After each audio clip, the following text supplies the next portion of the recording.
Cordes, thank you.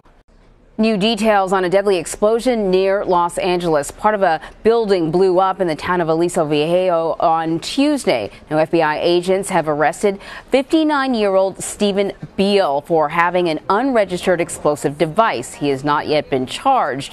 One woman died in that blast and several others were injured. Sources tell CBS News that Beal and the woman who was killed had a prior relationship. Investigators are trying to figure out if she was the target. Jamie Yuccas has the latest. The office park here behind me is expected to remain closed for much of the day, so investigators can continue to collect clues. Bomb fragments from the scene itself have been sent to the FBI testing lab in Virginia, and authorities say they are making progress on this case. The deadly explosion that ripped through this day spa in Southern California Tuesday was intentional, according to federal authorities. Is there anything in the victim's background that would indicate she would be targeted? We're looking at the victims as well as associates and a number of avenues in order to make sure we identify the right parties responsible for this. The blast killed the day spa's owner, Ildiko Krajnyak, and injured 3 customers. A friend said news of Krajnyak's death came as a complete shock. Families always came first for Ildiko.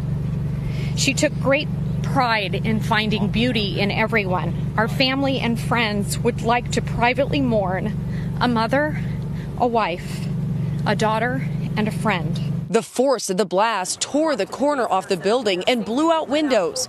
More than 100 children from a nearby preschool had to be evacuated, including babies wheeled out in cribs.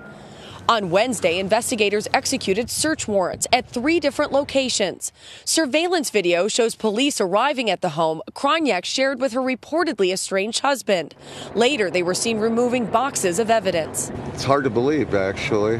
I know of no enemies. I know she's very hardworking. Police also searched this house in Long Beach. A neighbor says the man who lives there was an ex-boyfriend of Krajnyak, who makes rockets in his garage. It's hard for me to believe that he would actually do something like that. So I suspect that somebody else would have done this. The man at that home is Stephen Beal. Many describe him as an estranged ex-boyfriend and former business associate of the victim.